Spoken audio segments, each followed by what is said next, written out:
So hey yo, what's up guys, welcome back to my another brand new explain videos. তো আজকে আমরা explain করতে যাচ্ছি আমির খানের রিসেন্টলি মুক্তি পাওয়া সিনেমা সিতারে জমিন পার।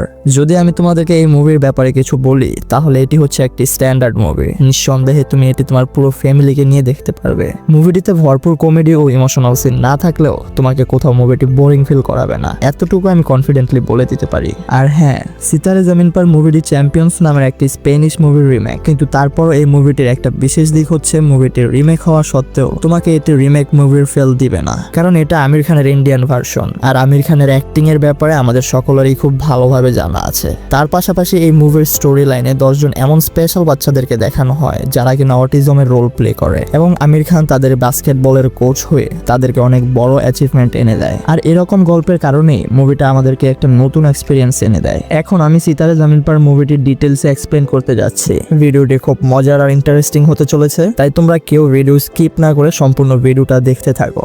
আশা করি অনেক ভালো লাগবে। আর তোমরা যারা এখনো চ্যানেলটি সাবস্ক্রাইব করোনি, জলদি করে আমাদের চ্যানেলটি সাবস্ক্রাইব করে দাও। লাইক করার পাশাপাশি কমেন্ট বক্সে তোমার মন্তব্য জানিয়ে ভিডিওটি তোমার বন্ধুদের কাছেও শেয়ার করে দাও, যেন তারাও এমন সুন্দর ভিডিও উপভোগ করতে পারে। তাহলে আর দেরি না করে চলো আমাদের আজকের মুভিটা এক্সপ্লেন করা যাক।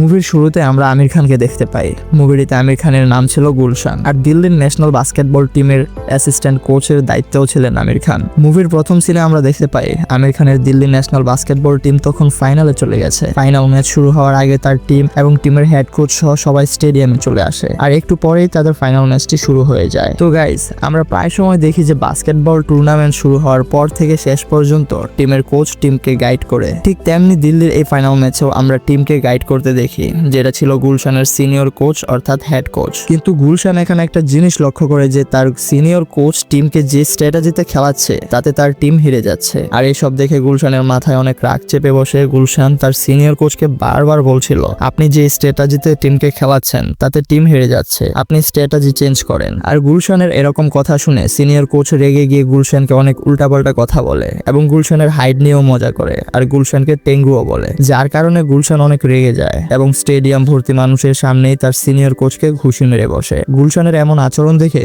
ওখানকার স্পোর্টস ফেডারেশন গুলশানকে কোচ থেকে সাসপেন্ড করে দেয়। আর চাকরি চলে যাওয়ার কারণে গুলশান একটা বারে গিয়ে অতিরিক্ত পরিমাণে মদ পান করতে থাকে। তারপর বাসার উদ্দেশ্যে গুলশান তার গাড়ি নিয়ে ড্রাইভিং এ বেরিয়ে পড়ে। অতিরিক্ত মদ পান করার কারণে তার অনেক নেশা হয়ে যায়, আর নেশায় ডুবে গুলশান রোডে অনেক রাশ ড্রাইভিং করতে থাকে। আর দেখতে দেখতেই গুলশান নো এন্ট্রিতে ঢুকে পড়ে এবং পুলিশের গাড়ির গ্লাস ভেঙে ছুটতে থাকে। কিছুক্ষণ পর যখন পুলিশ তাকে রোড ব্লক করে আটক করে ফেলে, তখন পুলিশ তাকে জিজ্ঞেস করে এমনটা কেন করলে, কিন্তু গুলশান সেখানে পুলিশের কাছে সরি না বলে উল্টো পুলিশের কাছ থেকেই ড্রাইভিং লাইসেন্স খুঁজতে থাকে। এবং পুলিশকে সে আরো বলে, যখন গাড়ি চালাতেই পারো না তখন গাড়ি রোডে কেন বের করে দাঁড় করিয়ে রাখো। গুলশানের এমন কাণ্ড দেখে পুলিশ তার নামে চার্জশিট ফাইল করে দেয় এবং তাকে পুলিশ স্টেশন নিয়ে গিয়ে সোজা জেলে ঢুকিয়ে দেয়। পরের দিন গুলশানের উকিল আসে তাকে জেল থেকে ছাড়ানোর জন্য। পেশায় উনি উকিল হলেও তিনি গুলশানের বন্ধু ছিলেন। যেহেতু গুলশানের উপর এফআইআর লেখা হয়ে গেছে, তাই তাকে কোর্টে নিয়ে যাওয়া হয়। কোর্টে জাজ তার পুরো কেসটা দেখে এবং গুলশানকে বলতে থাকে, প্রথমে তো তুমি তোমার সিনিয়র কোচের উপর হাত তুলেছো, রাতে হেভি নেশা করে রোডে গাড়ি ড্রাইভ করছো,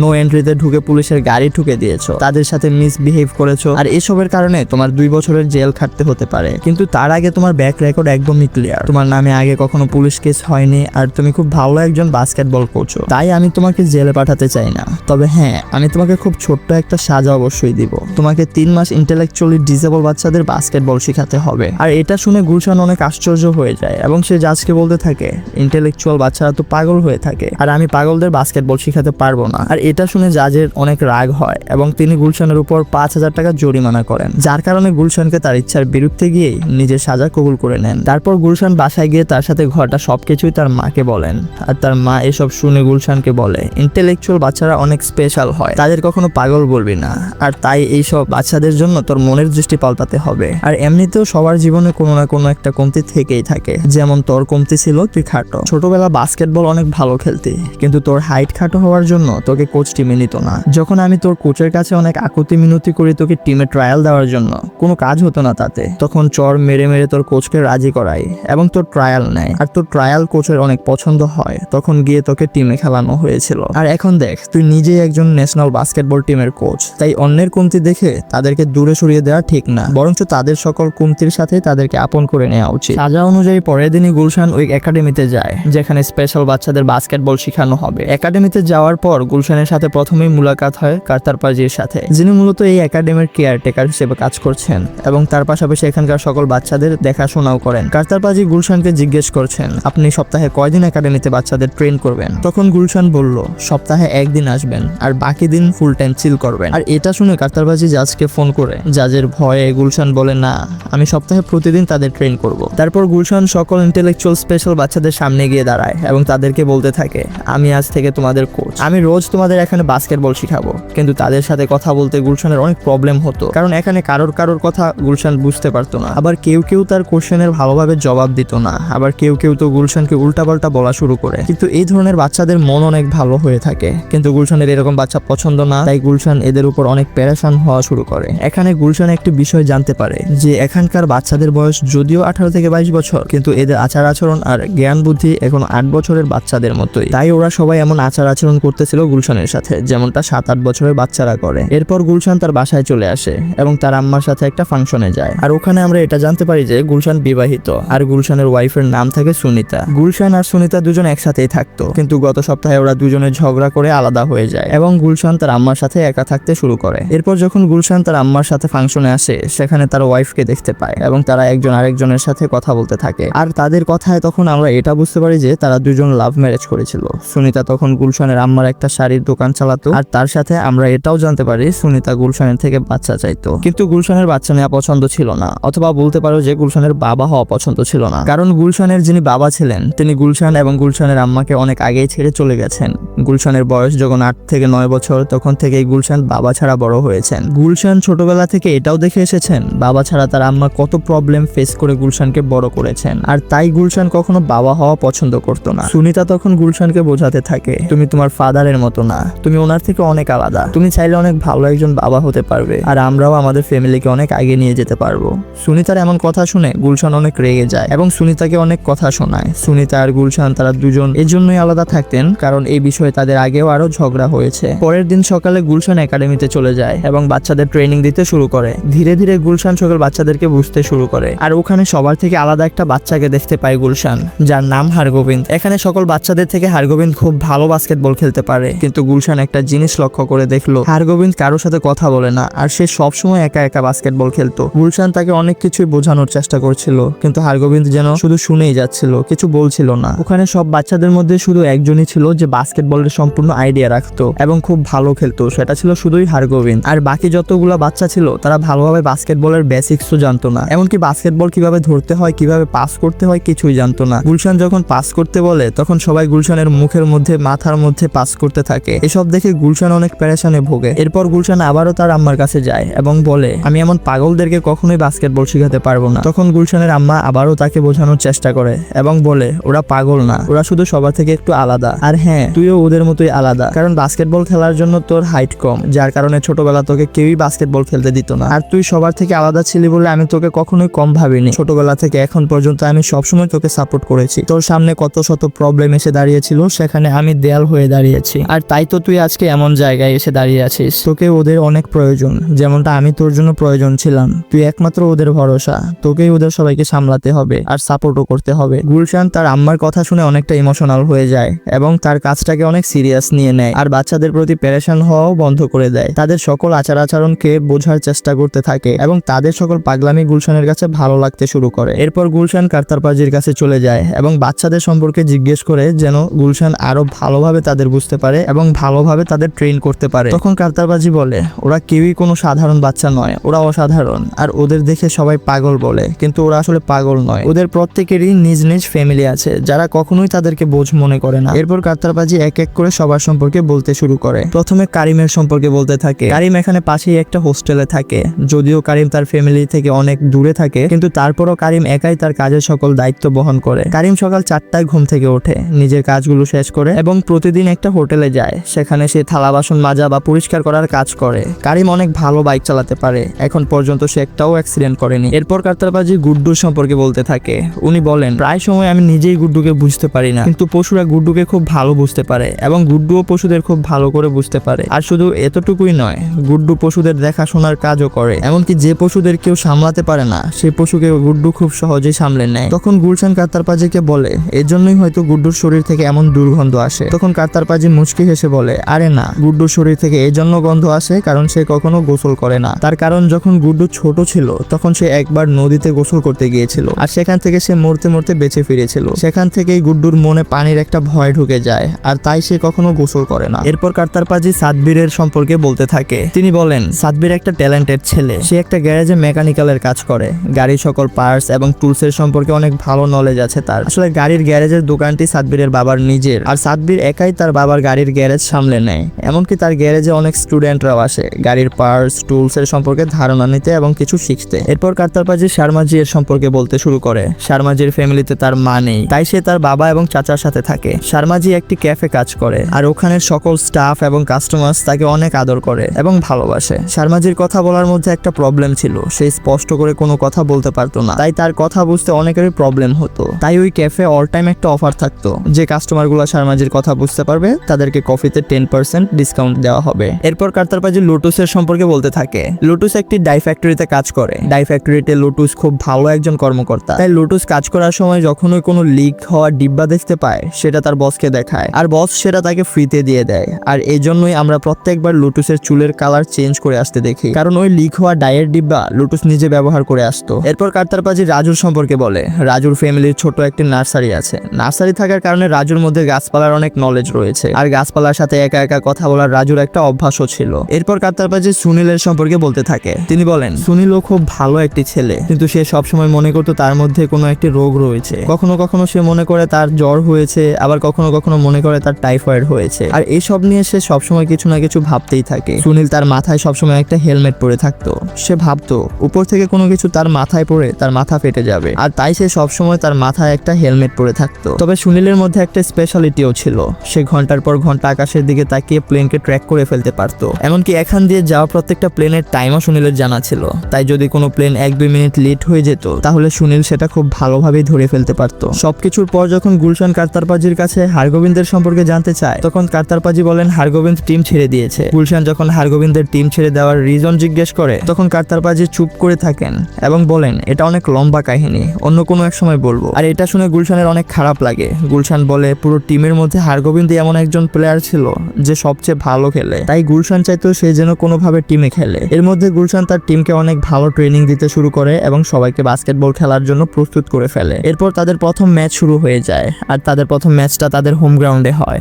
আর প্রত্যেকটা টিমের মতো তাদের টিমেরও একটা নাম ছিল সিতারে। কিছুক্ষণ পরেই তাদের ম্যাচ শুরু হয়ে যায় আর এটি ছিল তাদের প্রথম ম্যাচ। ম্যাচে সিতারে টিম খুব ভালো পারফরমেন্স করে এবং প্রথম ম্যাচটি তারা জিতে যায়। ম্যাচ জেতার পর সব বাচ্চাদের সাথে গুলশানও অনেক খুশি হয়ে যায় এবং অনেক আনন্দ করে সবাই। সবার খুশি দেখে ওখানে থাকা কাত্তার পাজিও অনেক খুশি হয়ে যায়। এরপর ম্যাচ জেতার খুশিতে গুলশান সবাইকে গোসল করে সেলিব্রেশন করতে বলে, কিন্তু গুড্ডু পানিকে খুব ভয় পেত, তাই সে মানা করে দেয়। তাই গুলশান তার ভয়কে জয় করার জন্য একটা প্ল্যান করবে ভাবতেই গুলশান দেখলো পাশে একটা ইঁদুর এসে হাজির এবং ইঁদুরটি তখন পানিতে পড়ে ডুবে যাচ্ছিল।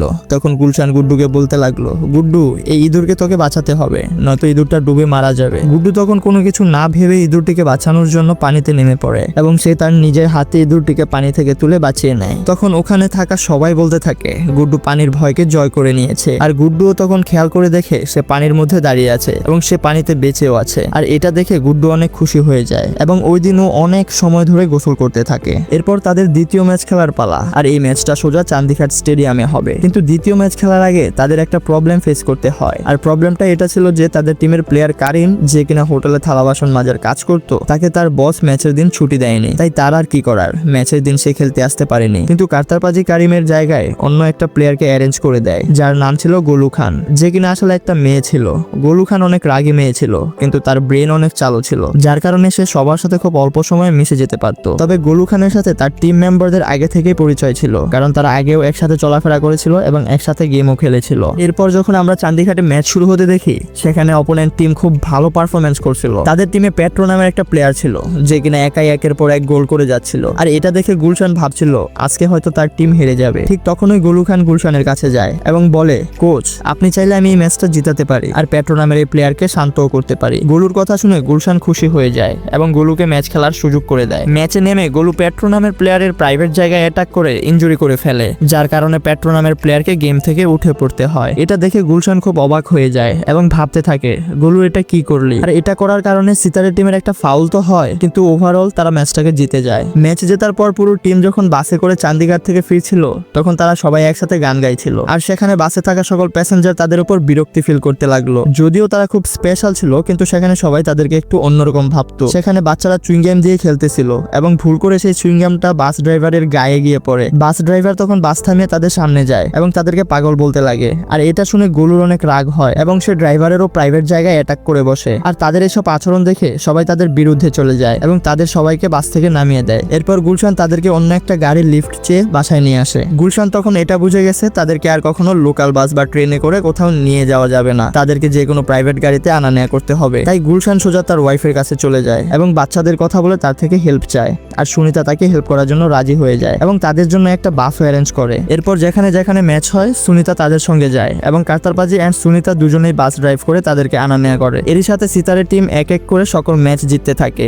এভাবে করে তারা সোজা সেমিফাইনালে চলে আসে। টিমের জয় দেখে গুলশান অনেক হাসি খুশি থাকতে শুরু করে আর গুলশানের হাসি খুশি দেখে সুনিতা অনেক খুশি হয়। তখন সুনিতা আরো একবার গুলশানের কাছে গিয়ে তাদের বাচ্চা নেওয়ার কথা বলে। এটা শুনে গুলশান আবারও সুনিতার উপর রেগে যায় এবং বলে আমাদের এখন অনেক বয়স হয়ে গেছে, এখন বাচ্চা নিলে আমাদের বাচ্চা তাদের মতো হতে পারে, আর আমি এমন ইন্টেলেকচুয়াল বাচ্চা কখনোই চাই না। এটা শুনে সুনিতার অনেক মন খারাপ হয়ে যায় এবং সে ওখান থেকে চলে যায়। কিন্তু ততক্ষণ সুনীল তাদের সকল কথাবার্তা শুনে ফেলেছিল এবং সুনীল গুলশানের কাছে যায় আর সুনীল বলে, স্যার আপনি একদম ঠিক কথা বলেছেন, আমাদের মতো বাচ্চা কে বা নিতে চাইবে, আমি নিজেও এমন বাচ্চা নিতে চাই না কখনো, তবে আমি সত্যি এটা চাই যে আমাদের মতো বাচ্চাদের বাবা আপনার মতোই হওয়া উচিত। আর এটা বলে সুনীল ওখান থেকে চলে যায়। সুনীলের এই কথা শুনে গুলশানের সোজা দিলে গিয়ে লাগে। তখন গুলশান বুঝতে পারে যে তাকে বাচ্চার থেকে দূরে থাকা নয়, বরং বাচ্চাকে আপন করে নেওয়া উচিত। আর তাই গুলশান সেখানে থাকা সকল বাচ্চাদেরকে তার নিজের বাচ্চা মনে করে নেয় এবং আগের থেকে আরো বেশি কেয়ার করতে থাকে। আর তাদের কোনো কথায় গুলশান রাগও করতো না, বরঞ্চ তাদের ছোট ছোট কথাগুলোকে অনেক বেশি গুরুত্ব দিত এবং মনোযোগ দিয়ে শুনতো আর বোঝার চেষ্টাও করতো। এরপর তাদের সেমিফাইনাল ম্যাচ শুরু হয়ে যায়। আর তাদের সেমিফাইনাল ম্যাচ দেখার জন্য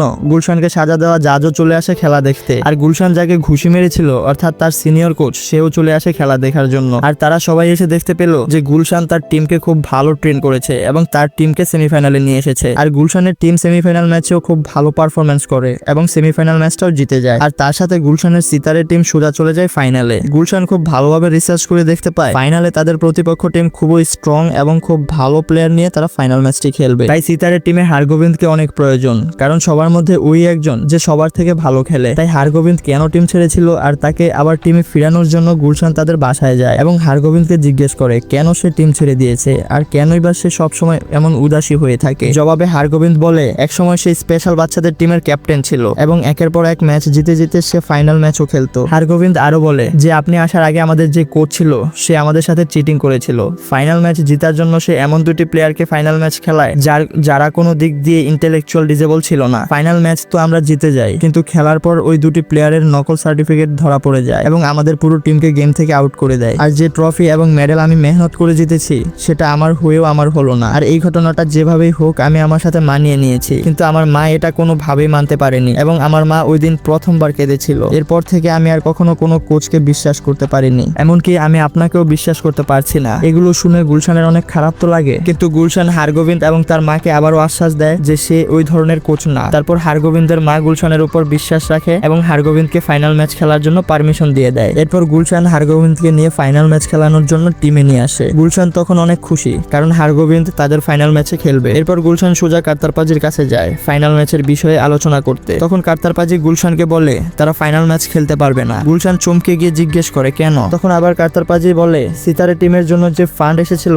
তা অলরেডি শেষ হয়ে গেছে। আর কার্তারপাজি এটা কখনো ভাবতেও পারেনি যে তাদের টিম ফাইনালে চলে আসবে। গুলশানের মতো কোচের কারণে আজকে সিতারের টিম ফাইনালে চলে গেছে। কার্তারপাজি কখনো ভাবেনি যে তাদের টিম এত আগে চলে যাবে, তাই যা টাকা ছিল সব পুরনো ম্যাচে খরচ করে ফেলেছিল। এখন টিমের ফান্ডে খুব কম টাকা বেঁচে আছে, যেটা দিয়ে তাদেরকে ট্রেনে করে মুম্বাই যেতে হবে ফাইনাল ম্যাচ খেলার জন্য। কিন্তু প্রবলেম হচ্ছে এটা যে ট্রেনে গেলে 2 দিনের মতো সময় লেগে যাবে আর এই বাচ্চারা 2 দিন ট্রেনের সফর করতে পারবে না, তাই তারা এই ফাইনাল ম্যাচ খেলতেও পারবে না। এটা শুনে গুলশান এবং তার টিমের সকলেরই মন খারাপ হয়ে যায়। এরপর গুলশান ডিসাইড করে যেভাবেই হোক টিমকে ফাইনাল ম্যাচ খেলাবে, কারণ শুরু থেকে এখন পর্যন্ত টিমের পিছনে গুলশান অনেক মেহনত করেছে আর এখন ফাইনালে এসে সেই মেহনত বৃথা যেতে দিবে না। এরপর গুলশান সোজা চলে যায় তার ওয়াইফ সুনিতার কাছে। সুনিতাকে সবকিছু খুলে বলার পর গুলশান সুনিতাকে একটা প্ল্যানের কথা বলে আর সেই প্ল্যানে সুনিতাকে সামিল করে নেয়। আর তাদের প্ল্যানটা ছিল এমন, সুনিতাকে নকল পুলিশ বানানো হবে এবং দুজনে চলে যাবে সোজা কারিম যে হোটেলে কাজ করতো সেখানে। আর সেখানে গিয়ে কারিমের উপর অত্যাচার করার জুলুমে কারিমের বসকে ভয় দেখানো হবে। আর সুনিতা এমনিতেও আগে একজন অ্যাক্ট্রেস ছিল, তাই সে এটা খুব ভালোভাবেই করতে পারবে বলে গুলশানের বিশ্বাসও ছিল। এরপর কারিমের বসকে এমন ভয় দেখানো হয়, ভয় দেখিয়ে কারিমের ফাইনাল ম্যাচের জন্য 15 দিনের ছুটি নিয়ে নেওয়া হয় এবং তার সাথে পুরো টিমের জার্নি খরচ এবং হোটেল বুকিং করানো হয়। এরপর গুলশান, কারিম, সুনিতা এবং তার পুরো টিমকে নিয়ে ফাইনাল ম্যাচ খেলার জন্য মুম্বাইতে চলে যায়। মুম্বাইতে গিয়ে তারা প্রথমে তাদের হোটেলে ওঠে এবং হোটেলে তাদের রুম ছিল 7 তলায়। সবাই লিফট দিয়ে যেতে চাইলেও গুলশান সিঁড়িতে যেতে চাইতো, কারণ গুলশান লিফটকে অনেক ভয় পেত। ছোটবেলা গুলশান একবার লিফটের মধ্যে আটকা পড়ে যায়, আর সেই তখন থেকে গুলশানের মধ্যে লিফটের প্রতি একটা আতঙ্ক কাজ করত। লিফটকে অনেক ভয় পেত, কিন্তু সব বাচ্চারা মিলে জোর জবরদস্তি করে গুলশানকে লিফটে ওঠায় এবং খুব আরামসে তারা সবাই উপরে উঠে যায় এবং তার সাথে লিফটের প্রতি গুলশানের যে ভয় ছিল সেটা উঠে যায়। এর পরের দিনই তাদের ফাইনাল ম্যাচ শুরু হয়ে যায়। আর ফাইনাল ম্যাচে গুলশান যেটা দেখতে পায়, অপোনেন্ট টিমের প্রত্যেকটা প্লেয়ারও ছিল খুব লম্বা, আর বাস্কেটবলে লম্বা প্লেয়াররা সবসময় বেশি অ্যাডভান্টেজ পেয়ে থাকে। এরপর যখন ম্যাচ শুরু হয় তখন অপোনেন্ট টিম সিতারের টিমের উপর অনেক ভারী পড়তে শুরু করে। যখন ম্যাচের হাফ টাইম হয়ে যায় তখন সিতারের টিম অপোনেন্ট টিমের থেকে অনেকটা পিছিয়ে ছিল। তখন গুলশান তার পুরো টিমকে একসাথে জড়ো করে এবং তাদেরকে একটা স্ট্র্যাটেজি দেয় এবং তাদেরকে বলে, আমাদের অপোনেন্ট টিমের প্লেয়াররা হাইটে অনেক লম্বা, আর তাই তোমরা যখন হাই পাস করতে তখন তারা তাদের লম্বার অ্যাডভান্টেজ উঠিয়ে বল তাদের হাতে নিয়ে নিত। তাই এখন থেকে আমরা কোনো হাই পাস করব না, যা পাস করব সব নিচ দিয়ে করব, কারণ লম্বা মানুষদের নিচে ঝুঁকতে অনেক কষ্ট হয় আর আমাদের সেই অ্যাডভান্টেজটা তুলতে হবে। এরপর যখন ম্যাচের সেকেন্ড হাফ শুরু হয় তখন সিতারের টিমের প্রত্যেকটা প্লেয়ার ওই গুলশানের দেয়া স্ট্র্যাটেজিতে খেলতে শুরু করে এবং তার দেয়া স্ট্র্যাটেজি ম্যাচে খুব ভালোভাবে কাজ করে যায়। আর গুলশানের দেয়া স্ট্র্যাটেজি ফলো করার কারণে তারা খুব তাড়াতাড়ি অনেক গোল করতে থাকে। এরই মধ্যে অপোনেন্ট টিমের গোল স্কোর 30 হয়ে যায় এবং সিতারের টিমের গোল স্কোর 29 হয়। আর টাইম তখন মাত্র 20 সেকেন্ড বাকি, দরকার ছিল 1 গোল। আর তখন গুলশান তার টিমকে বলে, তোমাদের এখনো একটি গোল করার সুযোগ আছে। আর তখন ওই বল হাতে পায় কারিম। তখন সবাই কারিমকে বলতে থাকে যেন জলদি করে বল নেটের মধ্যে ছুড়ে দেয়, কিন্তু কারিম প্লেয়ার হিসেবে তো অনেক ভালো খেলতো, তবে ইন্টেলেকচুয়াল ডিসেবল হওয়ার কারণে তার মধ্যে একটা প্রবলেম ছিল। সে নেটের মধ্যে বল কখনো সামনের দিক থেকে ছুটতো না, সে সবসময় বল পিছন দিক থেকে ছুটতো। আর কারিম ফাইনাল ম্যাচেও বল হাতে পেয়ে সেই কাজটাই করে এবং বল নেটের ভেতরে না গিয়ে বাইরে পড়ে যায় এবং তার সাথে টিম সিতারে ফাইনাল ম্যাচটি হেরে যায়। আর এটা দেখে গুলশান খুবই কষ্ট পায়, তার মাথা নিচে ঝুঁকিয়ে দেয় এবং আফসোস করতে থাকে। এরপর যখন গুলশান তার চোখ খুলে সে দেখতে পেল শুধু জিতে যাওয়ার টিমই নয়, তার হেরে যাওয়ার টিমও তাদের সাথে অনেক খুশি ও আনন্দ করতেছে। আর তার টিমের সকল প্লেয়াররা অপোনেন্ট টিমের প্লেয়ারদের সাথে খুব মজা করে নাচানাচিও করতেছে। এমনকি সিতারের টিমের প্লেয়ারদের দেখে এটা কোনোভাবেই মনে হচ্ছিল না যে তারা ম্যাচটা হেরে গেছে, বরঞ্চ তাদের দেখে মনে হচ্ছিল যেন তারা ফাইনাল ম্যাচটি জিতে গেছে। আর এসব দেখে গুলশানের পুরো মনোভাবটাই পাল্টে গেছে। গুলশান তখন তার পাশে থাকা ওয়াইফ সুনিতার কাছে চলে যায় এবং তাকে বলতে থাকে, আমি এতদিন ভেবেছিলাম যে আমি ওদের কোচ, আমি ওদের সবকিছু শিখাচ্ছি, কিন্তু এখন আমি বুঝতে পারলাম আসলে ওরা ছিল আমার কোচ। ওরা আমাকে অনেক কিছু শিখিয়ে দিয়েছে, ওরা অনেক ভালো, বুদ্ধিমান এবং ট্যালেন্টেড বয়। আর আমি এতদিন তাদেরকে কত ছোট মনে করতাম, তাদেরকে কত কিছু ভাবতাম, কিন্তু আজ তাদেরকে দেখে আমি অনেক কিছু শিখেছি। কেউ যদি আমার থেকে আলাদা টাইপের হতো আমি তাকে বোঝার চেষ্টাই করতাম না। আর এরা তো একে অপরের দুঃখ সুখ বুঝে নেয়, আর তারা সবসময় অন্যের কথা ভাবে, নিজের সুখকে মাটি দিয়ে অন্যের সুখের মধ্যে তারা তাদের নিজের সুখকে খুঁজে নেয়। আর আজকে আমি বুঝতে পারলাম যে তাদের মন কত বড়, আর যাদের মন এত বড় তাদের মধ্যে কোনো কমতি কিভাবে থাকতে পারে। এরপর গুলশান তার টিমের সাথে হাসতে শুরু করে এবং তাদের সাথে নাচতেও থাকে। আর তারই সাথে গুলশানের সাজাও শেষ হয়ে যায় এবং গুলশানের সিনিয়র কোচ তাকে ফোন করে তার সাথে কথা বলে। গুলশানের সিনিয়র কোচ বলে, তুমি মানুষটা তো 2 নাম্বার, কিন্তু কোচ হিসেবে অনেক ভালো, তাই আমি চাই তুমি আমার জায়গাটা নিয়ে নাও, কারণ আমি 1 মাসের মধ্যে রিটায়ার্ড হয়ে যাব। আর যার কারণে আমার জায়গায় ঠিক তোমার মতোই একটা কোচকে চাই। আর এটা শুনে গুলশান অনেক খুশি হয় এবং তার অফারে রাজি হয়ে যায়, কারণ গুলশানের একটা বড় স্বপ্ন ছিল, সে ন্যাশনাল টিমের হেড কোচ হবে। আর আজ তার সেই স্বপ্নও পূরণ হয়ে গেল। আর তার সাথে যেহেতু তার সাজাও শেষ হয়ে গেল, সেজন্য সিতারের টিমকে গুড বাই বলার জন্য তাদের সাথে দেখা করতে যায়। আর গুলশান ওখানে গিয়ে দেখতে পেল সব বাচ্চারা মিলে তার ফেয়ারওয়েলের টাইমে কেক নিয়ে আসছে। আর এটা দেখে গুলশান অনেক ইমোশনাল হয়ে যায় এবং সবাইকে নিয়ে সেখানে গুলশান কেক কাটে, সবার সাথে হাসাহাসি করে নাচতে থাকে এবং ইমোশনাল হয়ে পড়ার জন্য চেহারার মধ্যে কিছুটা কান্না কান্না ভাবও দেখা যায়। আর তারই সাথে সিতারে মুভির গল্প এখানেই শেষ হয়ে যায়। তো গাইস, এটাই ছিল আজকের ভিডিও সিতারে মুভির স্টোরির উপর। তো আজকের ভিডিওটা কেমন লাগলো তোমাদের সবার সেটা অবশ্যই কমেন্ট করে জানাবা। আর যদি তোমাদের কোনো রিকমেন্ডেশন থাকে তাহলে সেটাও আমাকে কমেন্ট করে জানাতে পারো। ভিডিও যদি ভালো লেগে থাকে তাহলে একটা লাইক করে দিও। কমেন্টে যদি কোনো কিছু বলার থাকে তাহলে অবশ্যই কমেন্টে জানিয়ে দিও। ভিডিও বানানোর মোটিভেশন বাড়ানোর জন্য অবশ্যই লাইক, কমেন্ট এবং শেয়ার করবা। আর নতুন হয়ে থাকলে অবশ্যই চ্যানেলটিকে সাবস্ক্রাইব করে দিবা। তাহলে আজকের মতো এখানেই শেষ করছি, দেখা হবে আমাদের নেক্সট ভিডিওতে।